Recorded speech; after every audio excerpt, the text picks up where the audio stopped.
So today, we're going to dive into the life of one of America's most formidable figures, Theodore Roosevelt. We're going to explore this single powerful philosophy that pretty much fueled his every single move, from the battlefield all the way to the White House. Okay, just imagine this for a second. You're about to give a speech, and an assassin runs up and shoots you in the chest. What do? Well, if you're Theodore Roosevelt, you just stand up, check to see you're not coughing up blood, and then you deliver those exact words to a completely stunned crowd. I mean, it's a moment that sounds like it's straight out of a legend, right?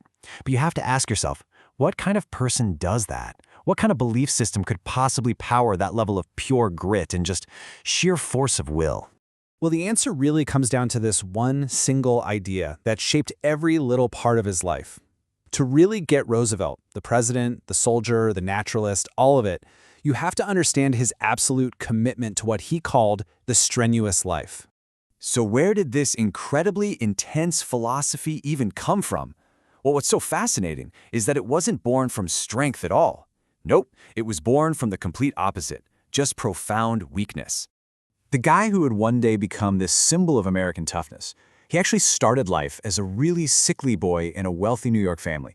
He was just plagued by these awful asthma attacks that would leave him literally gasping for air. It was a constant battle that completely defined his childhood. And this was the turning point. His father, Theodore Sr., basically laid down a challenge. It wasn't really a suggestion, it was more like a command.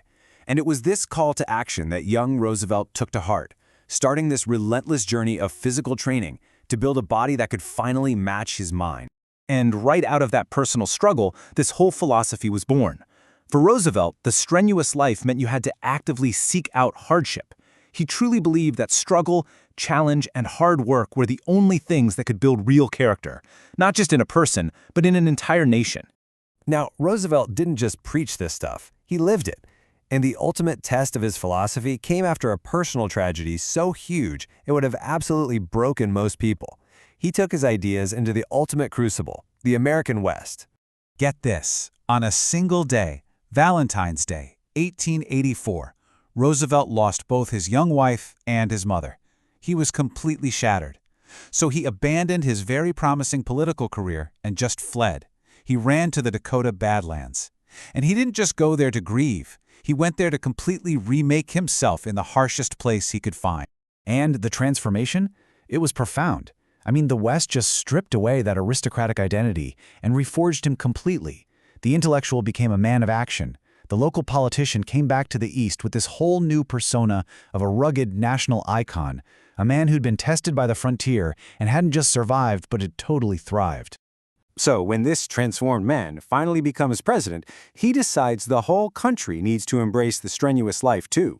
His big domestic policy, the Square Deal, was basically a plan to put the entire nation through a workout to make it stronger and fairer for everyone. He kind of broke it down into 3 core exercises. First, he took on the giant corporate monopolies, arguing that they were making the economy weak and unfair. Second, he fought to protect consumers from things like unsafe food and drugs. And third, he launched this incredible, unprecedented effort to conserve America's natural landscapes, all for the strenuous enjoyment of generations to come. And when Roosevelt did something, he did it on a massive scale. That number you're seeing, 230 million, that's how many acres of land he put under federal protection. To put that into perspective for you, that's an area roughly the size of the entire U.S. East Coast, from Maine all the way down to Florida. Just incredible. But this whole philosophy of strength and vitality, it didn't just stop at America's borders. Oh no.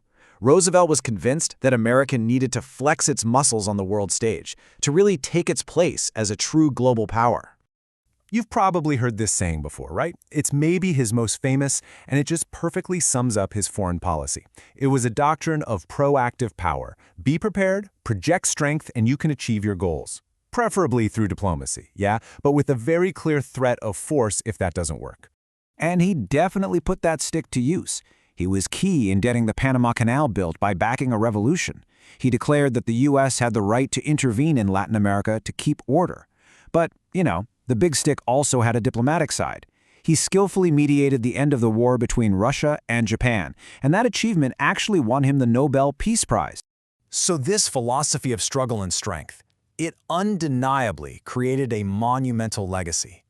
But that very same philosophy also came with some really profound and lasting costs.